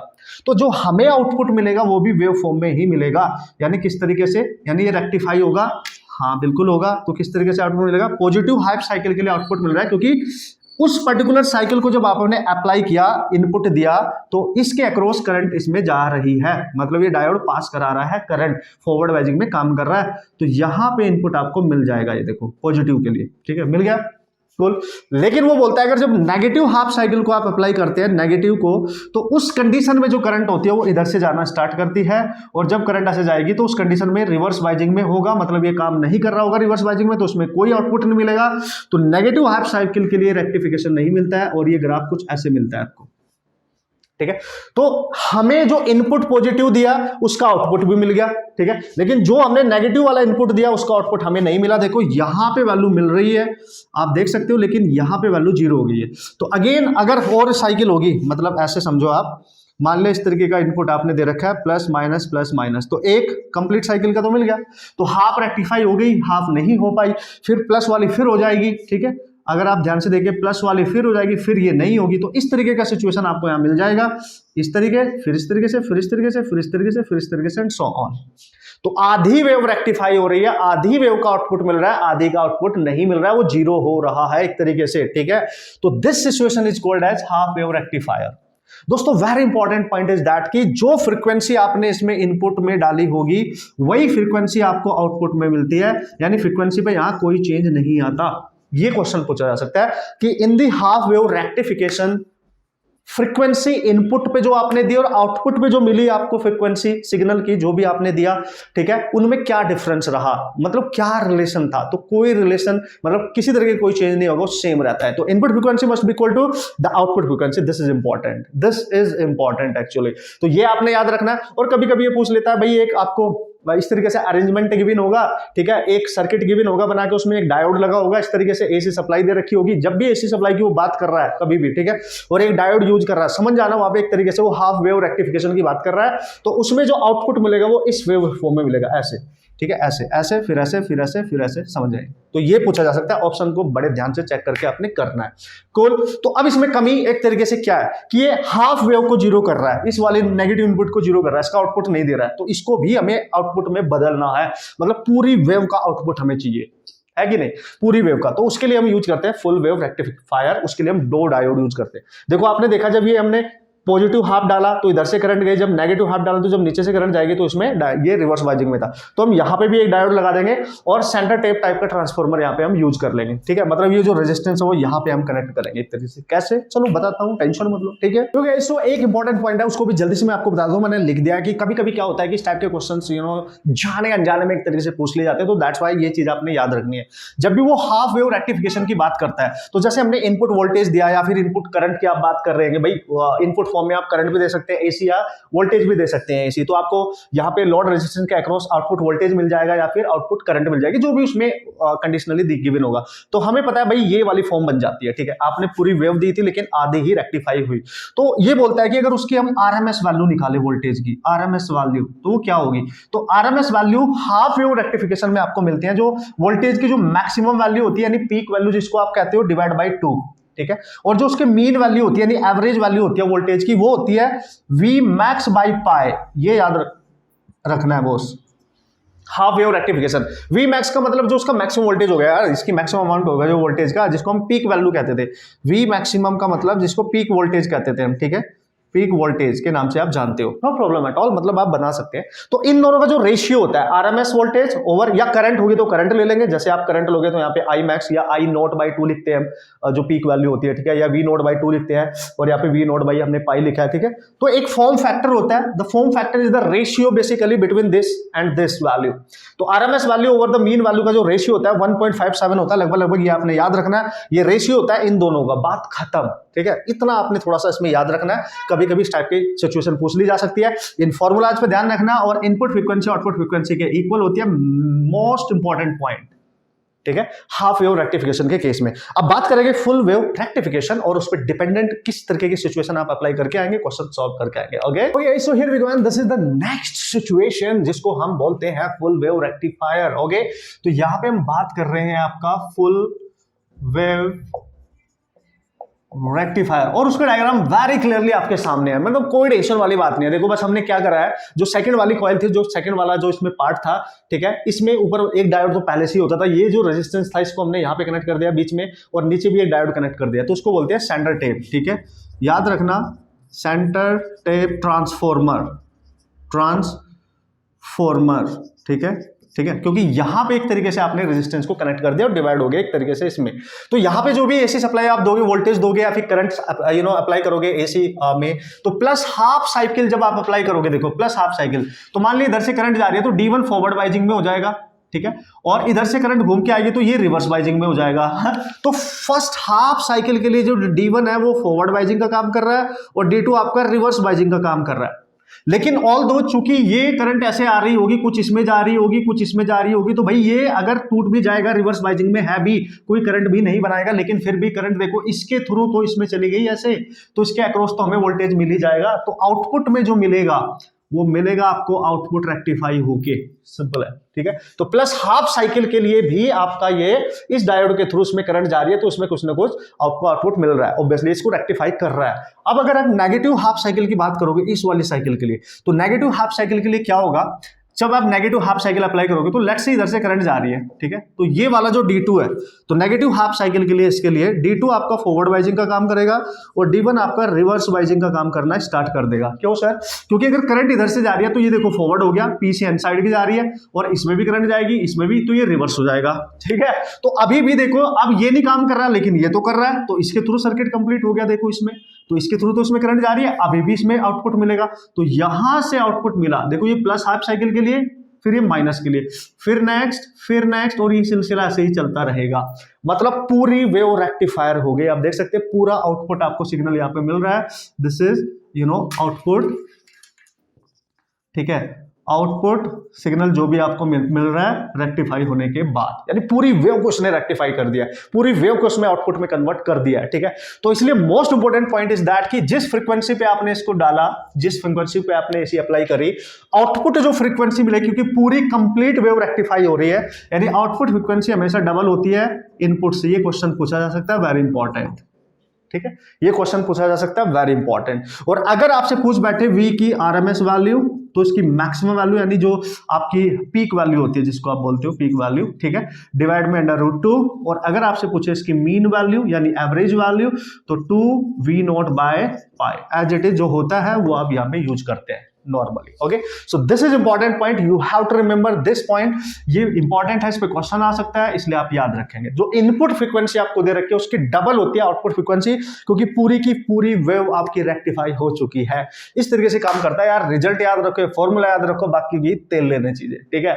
इसका यूज कैसे करते हो मैंने आपको करना सिखाई दिया, बस ये चेक करना है कौन सा फॉरवर्ड बाइजिंग में है, कौन सा रिवर्स बाइजिंग में है। जब आप प्लस हाफ साइकिल डालोगे तो मान लिया यहाँ पे प्लस आपने ले लिया, यहाँ पे माइनस, तो करंट यहाँ से इंड्यूस होकर इसमें गई पहले, फिर जब आप माइनस के करेंगे तो मान लिया इधर माइनस और इधर प्लस, तो करंट इंड्यूस होकर इधर गई, मान लिया, तो ये वाला फॉरवर्ड हो जाएगा और ये वाला रिवर्स हो जाएगा। उसी के अकॉर्डिंग आप क्वेश्चन सॉल्व कर सकते हैं। जो फॉरवर्ड में है वो करंट को पास कराएगा, जो फॉरवर्ड रिवर्स बाइजिंग में करंट को स्टॉप कर देगा। है, ओपन सर्किट की तरह काम करेगा, सीधी सी बात है, ठीक है कि नहीं। तो ये थी सिचुएशन मोस्ट इंपॉर्टेंटली कि भाई इन पे अगर क्वेश्चन आए तो किस तरीके से आ सकते हैं, ये आपको थोड़ा सा पता होना चाहिए। एक छोटा सा प्यारा सा क्वेश्चन करके दिखाता हूं आपको, ठीक है। So this is the question based on this particular concept, तो आपको अच्छे से अप्लाई करना आ जाएगा। देखो कंसेप्ट अगर पता चल गया है ना कि कौन कौन से मेन पॉइंट है जिन पे ध्यान देना होता है, तो क्वेश्चन तो आप कर ही लेंगे, क्वेश्चन मस्त तरीके से करेंगे। अगर कॉन्सेप्ट नहीं पता ना, किसी ने हाफ वेव फुल वेव को ढंग से नहीं सीखा, उसको अप्लाई करना नहीं आता, उसका मेन जो कंसेप्ट है उसको सीखना नहीं आया, तो फिर ये क्वेश्चन छोटा सा है, प्यारा सा है, फिर भी नहीं होगा है क्या। तो मेन मुद्दे की बात है, उस पे चलते हैं। उसने पूछा है कि a diode is connected to 220 volt और ब्रैकेट में लिखा है आरएमएस एसी इन सीरीज। ध्यान से देना, जो सप्लाई दी है वो एसी है और उसकी आरएमएस वैल्यू दे रखी है 220 वोल्ट। बढ़िया है। With the capacitor the voltage across the capacitor, capacitor के अक्रॉस हमें वोल्टेज निकालना है, यानी voltage across capacitor we have to calculate. तो मतलब सप्लाई इतनी दी है, इनपुट इतना दिया है, तो आउटपुट मिलेगा इसके अक्रॉस। अभी तो सीखा है, देखो ध्यान से, जब भी एसी सप्लाई दें आप, ठीक है, और एक डायोड के थ्रू ये किसी भी एक तरीके से एलिमेंट में आपको आउटपुट पूछ रहा है, रेजिस्टेंस है, कैपेसिटर है, जो भी है, यहाँ पे कैपेसिटर दे रखा है, तो कैपेसिटर की प्लेट्स के अक्रॉस जो आउटपुट मिलेगा वो कितना होगा भाई, we have to calculate that value, ठीक है, we have to calculate that value. तो भाई हम उसको कैसे निकाल सकते हैं, किस तरीके से, क्वेश्चन में क्लियरली यही बोला गया, ठीक है। तो इसके अक्रॉस जो भी वैल्यू हमें मिलेगी, ठीक है, तो हमें पता है जो आउटपुट में हमें मिलने वाला है, भाई हमने आरएमएस वैल्यूज को सप्लाई करी है, तो इसका आउटपुट जो मिलेगा अक्रॉस द कैपेसिटर वो भी तो आरएमएस होगा, यानी Vs is equal to Vc, यानी voltage across the capacitor must be equal to its RMS value. और याद करो ये सिंगल डायोड है और एसी सप्लाई है, और सिंगल डायोड एसी सप्लाई मतलब हाफ वेव को ही रेक्टिफाई करेगा, यानी पॉजिटिव हाफ साइकिल को ही रेक्टिफाई करेगा। तो हाफ वेव रेक्टिफिकेशन का केस एक तरीके से मान सकते हैं। तो यहां पे इसकी वैल्यू अभी निकाली थी मैंने कि अगर हाफ वेव में आरएमएस वैल्यू निकालनी पड़े तो उसकी मैक्सिमम वैल्यू लेना, यानी उसकी पीक वैल्यू लेना और डिवाइड बाय 2 करना, ये बताया था मैंने, बताया था कि नहीं। तो यहां पे देखो, तो हम लेंगे उसकी पीक वैल्यू, यानी V naught over 2, naught under root 2 over 2, क्योंकि हाफ वेव रेक्टिफिकेशन है, ठीक है। अगर ये फुल वेव होता तो V naught by under root 2 लेता मैं, समझ गए, वेरी इंपॉर्टेंट। हाफ वेव है। अब आपको निकालना पड़ेगा, आपने जो सप्लाई दिया है वो 220 वोल्ट, वो तो आरएमएस वैल्यू है, वो तो सप्लाई की इनपुट आरएमएस वैल्यू दे रखी है। तो अगर उसकी मैक्सिमम वैल्यू निकालनी है आपने, तो आपको पता है हम जब एसी की आरएमएस वैल्यू की बात करते हैं तो आरएमएस वैल्यू एसी की होती है उसकी maximum value by under root 2, तो यहां से वी नोट आ जाएगा, यानी उसकी मैक्सिमम वोल्टेज आ जाएगी रूट 2 इंटू वी आरएमएस, वो दे रखा है 220 वोल्ट। तो ये वी नोट ये मैक्सिमम है। अगर आपने कैपेसिटर के अक्रॉस वोल्टेज निकालना है तो आएगा आपका निकल के यहां से वी आरएमएस, यही एक ही बात है, ठीक है। तो V नोट हमें निकालना पड़ेगा, इसकी मैक्सिमम वैल्यू हमने निकाली, वो ये रही, तो 220 इंटू रूट 2 और बाई 2, क्लियर है। तो आप इसको क्या कर सकते हैं, रूट 2 से, देखो इससे इसको थोड़ा सॉल्व करने के लिए आराम से आप बना सकते हैं ऑप्शंस के अकॉर्डिंग। तो रूट 2 से मल्टीप्लाई करो, रूट 2 से डिवाइड कर दो, तो इस रूट 2 से 2 कैंसिल, तो VC 220 बाई अंडर रूट 2 इतना वोल्ट, ऑप्शन के अकॉर्डिंग मैंने बना दिया है, बाकी तो कोई टेंशन नहीं है, आप यहाँ से 2 से इसको कैंसिल भी करके सॉल्व कर सकते थे, ठीक है। So this is your answer and this is the तरीका to solve the type of problem. और देखो अगर आपको ये नहीं पता होता कि हाफ वेव रेक्टिफिकेशन का केस है, तो आपको पता ही नहीं होता कि आउटपुट में जो वोल्टेज निकालना हो कैसे निकालो, उसका फॉर्मूला क्या यूज करें। नॉर्मली आरएमएस वैल्यू है, क्या है, मैक्सिमम है, क्या फॉर्मूला होता है हाफ वेव रेक्टिफिकेशन में, अगर वो नहीं पता होगा तो देखो कैसे सॉल्व कर सकते हैं, छोटा सा भी क्वेश्चन है ना, इंपॉर्टेंट। यस, अब लास्ट में दोस्तों half wave rectification full wave rectification की बात मैंने आपसे कर ली है, नो प्रॉब्लम एट ऑल। और हाँ एक चीज और, मान लिया यहाँ पे फ्रीक्वेंसी दे रखी होती 50 हर्ट्ज, तो आपको आउटपुट में कैपेसिटर में के अक्रॉस जो फ्रीक्वेंसी मिलेगी वो भी क्या मिलेगी, 50 हर्ट्ज, समझ गए, वो भी 50 हर्ट्ज से मिले, क्योंकि हाफ वेव रेक्टिफिकेशन में फ्रीक्वेंसी चेंज नहीं होती, वो सेम रहती है, फुल वेव में डबल हो जाती है, अगर ये फुल वेव होता है तो डबल हो जाती है, ठीक है, कूल। तो अब आगे बढ़ते हैं, और छोटे छोटे प्यारे प्यारे से और कंसेप्ट है, जैसे आपका सोलर सेल का जो कंसेप्ट हो गया, उसमें क्या चीज याद रखनी है वो ही बात करूंगा, बहुत डिटेल एनालिसिस बिल्कुल भी नहीं करूंगा। एलईडी लाइट इमिटिंग डायोड की हम बात कर लेंगे, ठीक है, ये बहुत जरूरी है, तो इस पर कभी ग्राफिकली क्वेश्चन आते हैं, इसके ग्राफ के क्वेश्चन पूछ लिए जाते हैं, इसलिए मैं आपको बता रहा हूँ, ठीक है। तो क्या है उसकी कहानी, और फोटो डायोड हो गया, उसका ग्राफ कैसे बनता है, उसके क्वेश्चन कैसे आ सकते हैं, उनकी बात मैं करने वाला हूं, बात खत्म लास्ट में।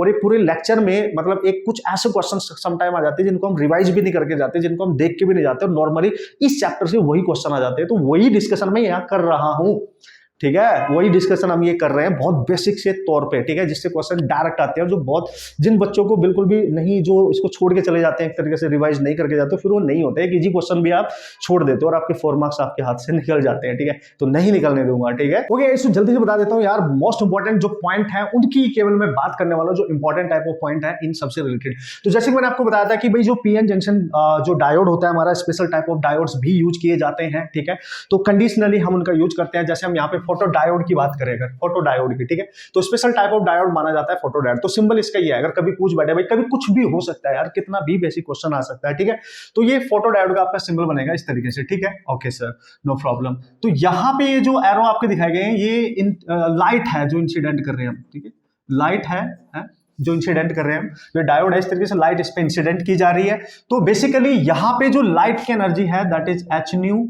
अगर वो डायोड का है ना, जो सेमीकंडक्टर की जो एनर्जी गैप एनर्जी होती है उसकी, जो है ना ईजी जो होती है उसकी, है एनर्जी गैप जो होता है उसका, ठीक है, उससे अगर ये ई जो आने वाली लाइट की एनर्जी जो है इससे ज्यादा हो जाती है, तो बेसिकली इसको फोटो डायोड क्यों कहते हैं कि फोटोन्स का यूज करके इसके बॉन्ड को ब्रेक किया जाता है, जिससे वहां चार्ज कैरियर प्रोड्यूस हो जाते हैं, होल्स और इलेक्ट्रॉन्स प्रोड्यूस हो जाते हैं। इस टाइप का डायोड जिसके अंदर बाहर से लाइट की एनर्जी को इंसिडेंट करके आप वहां पे फोटोन्स को स्ट्राइक करके आप वहां पे होल्स या चार्ज कैरियर्स को प्रोड्यूस कर रहे हो, इलेक्ट्रॉन चार्ज कैरियर्स को आप वहां पे प्रोड्यूस कर रहे हो, ठीक है, तो उसकी वजह से वहां पे करंट बनना स्टार्ट हो जाती है, ठीक है। तो देखो ये वर्क करता है रिवर्स बाइजिंग में। सबसे इंपॉर्टेंट पॉइंट ये याद होना चाहिए, पूछ लेता है, कुछ भी पूछ सकता है, जैसे कि मैंने आपको बोला मैचिंग प्रॉब्लम भी आती रहती है, तो ये रिवर्स बाइजिंग में काम कर रहा है। और यहां पे जो करंट बनेगी वो जो लाइट की इंटेंसिटी है उसके डायरेक्टली प्रोपोर्शनल होगी। ये हमने फोटोइलेक्ट्रिक इफेक्ट में भी देखा था। तो जो करंट बनेगी वो इंटेंसिटी ऑफ लाइट पे यहाँ पे डिपेंड कर रही है एक तरीके। As you increase the intensity of incident light, current यहां पे इंक्रीज करेगी। तो मोस्ट इंपॉर्टेंट इसका जो ग्राफ है ना, ग्राफ इसको बोलते हैं वीआई कैरेक्टरिस्टिक ग्राफ, है ना, जो उसका ग्राफ है वीआई कैरेक्टरिस्टिक, यानी वोल्टेज वर्सेस जो करंट का ग्राफ है वो पूछा जाता है सबसे ज्यादा। और ये पॉइंट याद रखना, इसके बारे में बात खत्म, इससे ज्यादा कुछ भी मत पढ़ने का, ठीक है, कम ऑन। तो आपके लिए बिल्कुल सही चीजें मैं आपको यहाँ पे दे रहा हूं इन शॉर्ट। तो ये करंट है आपकी, तो ये फॉरवर्ड बाइजिंग की करंट है मिली एम्पियर में, वोल्टेज आपने अप्लाई किया, इधर फॉरवर्ड बाइजिंग, इधर आपका रिवर्स बाइजिंग, ठीक है। So this is forward biasing के लिए and this is for reverse biasing के लिए, क्लियर है। तो नीचे जो आपकी करंट है ऑब्वियसली वो रिवर्स बाइजिंग को रिप्रेजेंट करेगी माइक्रो एम्पियर में, ये मिली एम्पियर में। तो सारा ग्राफ आपका नेगेटिव रीजन में है। तो उसने बोला देखो ये जो ग्राफ है ये करंट है, कुछ ना कुछ करंट देखो यहाँ पे मिल रही है आपको, लेकिन जिस इंटेंसिटी में मिल रही है वो I1 है, I1 इंटेंसिटी है और उस पे जो भी करंट है ये है। फिर यहां से ये सेकंड ग्राफ जैसे ही वो इंटेंसिटी को इंक्रीज करता और ज्यादा इंटेंसिटी उसने बढ़ा दी, तो देखो करंट भी आपकी इंक्रीज कर गई, देखो माइक्रो एम्पियर में देख पा रहे होंगे आप, और इंटेंसिटी उसने इंक्रीज कर दी। As the intensity increases current also increases. तो यहां पे देख सकते हो I3 is greater than I2 is greater than I1। So आप लिख सकते हो I3 is greater than I2 is greater than I1। ये करंट है, ये इंटेंसिटीज है। तो ये ग्राफ जहां पे गिवन होगा बोलेगा आपको कि फोटो डायोड के लिए IV कैरेक्टरिस्टिक का मोस्ट एक्यूरेट ग्राफ बताओ, तो ये वाला ग्राफ होता है। आपने बस ध्यान देना, बात खत्म, क्लियर है। तो आपको याद होना चाहिए मस्त तरीके से, इस तरीके से आप इसको याद करके जाएंगे, कर लेंगे आप, टेंशन नहीं लेने का, फिर आराम से क्वेश्चन आप सॉल्व कर सकते हैं। रिवर्स बाइजिंग में काम कर रहा है, नो प्रॉब्लम। ये इतना याद रखना है, काफी है हमारे लिए, यस काफी है। सोलर सेल, इसमें तो ये तो चलो मैंने इसलिए बताया कि क्योंकि एक बार इसका ग्राफ पूछा गया, दैट्स व्हाई मैंने आपको बता रहा हूं, अदरवाइज मैं आपको एलईडी की ही बात करता डायरेक्ट, ओके। बट फिर भी हम सबको पता है दोस्तों, सोलर सेल जो होते हैं वो कन्वर्ट करते हैं सोलर एनर्जी को इनटू इलेक्ट्रिकल एनर्जी, ठीक है। सोलर जो एनर्जी, यहां पे भी लाइट का ही यूज कर रहे हो आप, बस इसमें और उसमें एक तरीके का डिफरेंस क्या है कि यहां पे जो आपका जंक्शन डायोड होता है ना, उसमें जो पी साइड होती है या एन साइड होती है, जो पी टाइप एन टाइप होता है, ठीक है, वो उसका जो रीजन होता है बहुत थिन रखा जाता है, या तो पी साइड का या एन साइड का रीजन बहुत थिन होता है, ठीक है। अगर आप सोलर एनर्जी को इलेक्ट्रिकल एनर्जी में कन्वर्ट करना चाहते हैं, और इसका जो IV कैरेक्टरिस्टिक ग्राफ मिलेगा वो इस तरीके से मिलता है दोस्तों। ये आपकी करंट है, इधर आपका वोल्टेज है, और ग्राफ आपको फोर्थ रीजन में मिलेगा। आप देख सकते हैं फर्स्ट, सेकंड, थर्ड, फोर्थ, ये याद रखना फोर्थ रीजन में, ठीक है, फोर्थ रीजन में ग्राफ होगा इसका, वेरी इंपॉर्टेंट, ये ग्राफ पूछा गया है। तो वो बोलता है कि ये जो ग्राफ है ये कुछ इस तरीके के नेचर का है। यहाँ पे देखो, यहाँ पे जो वोल्टेज है इसको लिखा हमने OC, O का मतलब होता है ओपन सर्किट वोल्टेज। तो उसी के अकॉर्डिंग जैसे जैसे जैसे ये काम होता जा रहा है वैसे वैसे करंट इधर देखो नीचे को बढ़ती जा रही है, ठीक है। और यहाँ पे आके वोल्टेज आपका जीरो हो जाता है, क्योंकि यहाँ पे करंट आपकी जीरो है, और जैसे जैसे जैसे ये ऐसे इस तरीके से बाहर को डिक्रीज कर रहा है, देखो इधर से जब ग्राफ नीचे को आएगा तो ये कम हो रहा है, और यहाँ पे आके आपका वोल्टेज, यहाँ पे जो आके आपकी जो करंट है ये मैक्सिमम हो जाती है एक तरीके से। यहाँ पे करंट जीरो है, यहाँ पे करंट मैक्सिमम, और इस करंट को हम नाम देते हैं शॉर्ट सर्किट करंट, एक तरीके से इसको क्या नाम देंगे, शॉर्ट सर्किट करंट, ठीक है। तो ओपन सर्किट वोल्टेज इस पॉइंट पे आगे जीरो हो जाएगा, ठीक है, इस पॉइंट पे आगे ओपन सर्किट वोल्टेज आपका जीरो हो जाएगा। तो ये इंपॉर्टेंट है आपका, ठीक है। ये ग्राफ फोर्थ रीजन में होगा, ध्यान रखना, क्योंकि वो कहीं भी बना सकता है, तो आप ध्यान रखेंगे। तो ये ग्राफ सोलर सेल के लिए यूज हो रहा है, ये फोटो डायोड के लिए यूज हो रहा है। अब लास्ट डिस्कशन में करूंगा आज का, वो है LED, लाइट इमिटिंग डायोड। बात खत्म हो जाती है दोस्तों, इतनी सी थी बस ये कहानी, ठीक है। इतनी बेसिक चीजें आपको, ये मैं नहीं चाह रहा था कि मैं इनको छोड़ूं आपके लिए, क्योंकि क्वेश्चन तो हर तरह के क्वेश्चन इंपॉर्टेंट होता है हमारे लिए। Okay guys, so this is the last concept. Okay, last concept है हमारे पास LED, light emitting diode. Okay, तो लाइट इमिटिंग डायोड में आपने क्या करना है भाई, किस तरह के क्वेश्चन पूछा जा सकता है उसी पे मैं जल्दी से फोकस कर रहा हूं, नथिंग एल्स। ओके, तो आपने उन मेन इंपॉर्टेंट कंसेप्ट पे फोकस करना है जिससे क्वेश्चन डायरेक्ट पूछा जा सकता है। तो वो सारी थ्योरी पढ़ के जो इंपॉर्टेंट पॉइंट है वो मैंने आपके सामने रख दिया, जिससे आपको किसी भी तरीके की बहुत ज्यादा रीडिंग इसमें थियोरेटिकली ना करनी पड़े। Okay, so come on. तो देखो, जो लाइट इमिटिंग डायोड होते हैं आपने देखे होंगे, रिमोट कंट्रोल वगैरह में भी यूज किए जाते हैं, तो नो प्रॉब्लम, आपने देखा होगा। और जो उसमें लाइट निकलती है ना, जो लाइट इमिट होती है, तो आपने डिफरेंट डिफरेंट कलर की लाइट देखे होंगे, ठीक है ना। तो वो डिपेंड करता है, जो बैंड एनर्जी गैप होता है उसके ऊपर डिपेंड करता है कि वो कितना है, ठीक है। So no problem. और ये यूज किया जाता है फॉरवर्ड वाइजिंग में। सबसे इंपॉर्टेंट तो यही याद रखो, आपसे पूछा जा सकता है कि LED जो होती है, लाइट इमिटिंग डायोड, वो किस रीजन में काम करती है, तो वो फॉरवर्ड वाइजिंग में काम करती है, ठीक है। सिंबल क्या है, ये रहा, देखो। जैसे अभी अभी ये सिंबल हमने देखा था किसके लिए, फोटो डायोड के लिए। उसमें एनर्जी इंसिडेंट हो रही थी बाहर से, इसमें से एनर्जी रिलीज होगी, इमिट होगी, ठीक है। ये एनर्जी तभी बनाया गया इसका सिंबल कि भाई यहां से एनर्जी आपकी इमिट हो रही है एक तरीके से, ठीक है, इमिट हो रही है। और इसमें अगर मैं सिलिकॉन की बात करूं, सिलिकॉन और जर्मेनियम के लिए जो एनर्जी रिलीज होती है वो इंफ्रारेड रीजन में होती है। ये पूछा जा सकता है कि भाई बताओ, हमारे जो मेन सेमीकंडक्टर होते हैं सिलिकॉन और जर्मेनियम, उनमें एनर्जी रिलीज किस पर्टिकुलर रीजन में होती है, that is infrared reason. Okay, so come on. And the most important, यहाँ पे एक गैलियम आर्सेनाइड की भी बात कर रहा है, GaAs, जो कंपाउंड होता है एक तरीके से, ठीक है। तो अगर वो गैलियम आर्सेनाइड की बात कर रहा है GaAs के लिए, तो विजिबल रीजन में वहां पे लाइट इमिट करता है, ये वाला विजिबल रीजन में। तो ध्यान रखना भाई, इंफ्रारेड में जर्मेनियम और सिलिकॉन की हम अगर बात करें, और जो गैलियम आर्सेनाइड होता है वो आपका विजिबल रीजन में आपका लाइट को इमिट करेगा, और ये लाइट इमिटिंग डायोड है। जैसे कि मैंने आपको बोला, जो यहाँ पे डिफरेंट डिफरेंट कलर की लाइट यहाँ पे इमिट होगी, वो डिपेंड करेगा उसके बैंड एनर्जी गैप के ऊपर। ओके, डायग्राम की बात कर लेते हैं, मतलब उसके ग्राफ की बात कर लेते हैं, मतलब उसके VI कैरेक्टरिस्टिक ग्राफ की बात कर ले, तो ध्यान से देखो, इस तरीके का ग्राफ आपको मिलेगा। क्योंकि फॉरवर्ड वाइजिंग में काम कर रहा है तो फर्स्ट क्वाड्रेंट में ही आपको मिल जाएगा। तो ये आपका वोल्टेज होगा अप्लाइड, और ये करंट होगी मिली एम्पियर में, जिसको फॉरवर्ड वाइजिंग करंट आप कह सकते हैं। तो ये जो पहला ग्राफ आपको दिख रहा है एक तरीके से, देखो, चूंकि जर्मेनियम और उसके ग्राफ मैंने आपको बताया था सिलिकॉन के लिए इस तरीके से मिलेगा, देखो। तो वो डिफरेंट डिफरेंट कलर की लाइट के लिए बनाएगा, देखो, इंफ्रारेड के लिए ये रहा, फिर ये रेड के लिए ये वाला, फिर येलो के लिए ये वाला। तो इस तरीके से याद रखना, पहला, दूसरा, तीसरा। फिर इसके बाद जो बनते हैं, ये वाला जो ये है ग्रीन के लिए, फिर ये इसके बिल्कुल पास जो है ये आपका ब्लू वाला, और जो लास्ट में ये बना रखा है ये व्हाइट लाइट के लिए, आप देख सकते हो। तो बिल्कुल एज इट इज आप याद करके जाएंगे, क्योंकि इसी तरीके से सिमिलरली आपसे question direct as it is पूछे जाएंगे।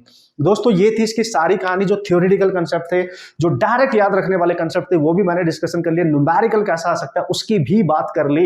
होप सो आप इसको आराम से बेहतरीन तरीके से प्रैक्टिस करेंगे, और मैंने आपका टाइम भी बचाया, क्योंकि खुद इसको बढ़िया से नोट्स बना के आपके लिए इसको एक तरीके से नोट्स फॉर्म में मैंने इसको कन्वर्ट कर दिया, जिससे आपको बहुत थ्योरेटिकली जाके ना पढ़ना पड़े यार, ठीक है। और क्वेश्चन आता है, ईजी होता है। ईजी पता क्यों होता है? क्योंकि थ्योरेटिकल बेस्ड कॉन्सेप्ट पे होता है, बट वो टफ इसलिए होता है क्योंकि आपको याद नहीं रहेगा अगर आप इसको रिवाइज करके नहीं जाओगे। ओके, सो मिलेंगे नेक्स्ट लेक्चर में ऑसम तरीके से, ऑसम से लेक्चर के साथ। बॉस, प्रैक्टिस कर लेना अच्छे से। कोई भी डाउट होगा किसी चीज से भी रिलेटेड, किसी भी तरीके का, पूछ लेना बिना सर बाय। Okay, and all the best.